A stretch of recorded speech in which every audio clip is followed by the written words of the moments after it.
Hello ladies and gentlemen, welcome back to FilmBuzz, where today we're diving into the next installment of 28 years. 28 years later, The Bone Temple, the fourth installment in the franchise that started with Danny Boyle's 28 Days Later, and somehow mutated into this gnarly nihilistic fever dream that has also gone under the radar with it being released early on in the year in January. I caught this one at a midnight screening and let me tell you, I walked out feeling like I'd been spiritually mugged in the best way possible.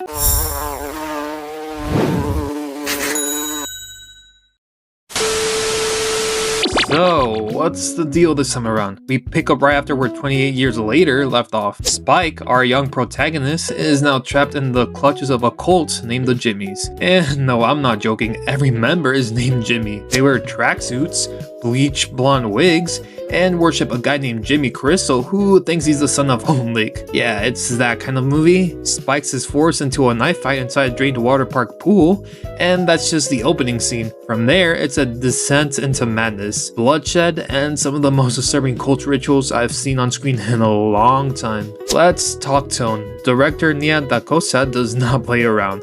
This movie cranks the brutality up to 11, and I mean that literally. There's a Spinal Trap reference buried in the dialogue that made me laugh and wince at the same time. The violence? Unrelenting. But it's not just the gore for gore's sakes, every act of savagery feels earned. Whether it's a skinning scene that made the whole theater gasp, or a moment of mercy that hits like a gut punch. And the performances? Jack O'Connell as Jimmy Crystal is absolutely unhinged. He brings his twisted charisma that makes you want to look away, but also lean in closer. Ralph Fiennes returns as Dr. Ian, the eccentric scientist living in a bunker beneath a memorial made of bones. His scenes with Samson, the apex predator from the last film, are surprisingly tender, like weirdly wholesome.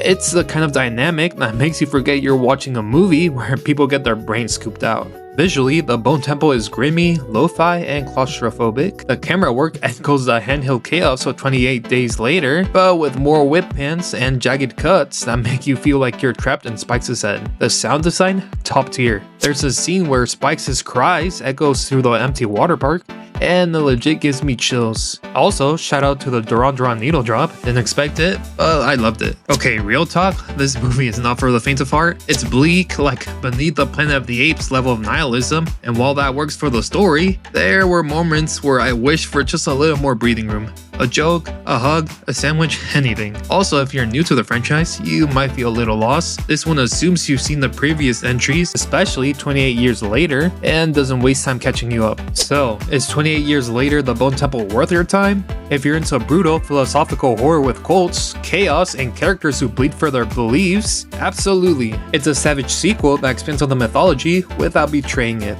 Da Costa proves she's one of the boldest voices in the genre in filmmaking right now, and reinstates her as one of the best in the industry. I'm giving this one a solid 8.5 out of 10. It's disturbing, it's relentless, and it's just got enough heart to make the horror hit a bit harder. So if you made it to the end of this review, smash that like button, hit subscribe, and maybe drop a comment down below. Did The Bone Temple mess you up as much as it messed me up, or are you one of the Jimmys now? Until next time, stay safe, stay spooky, and keep your fingers, all 7 of them, far away from Jimmy Crystal. Anyways, as always guys and gals, take care.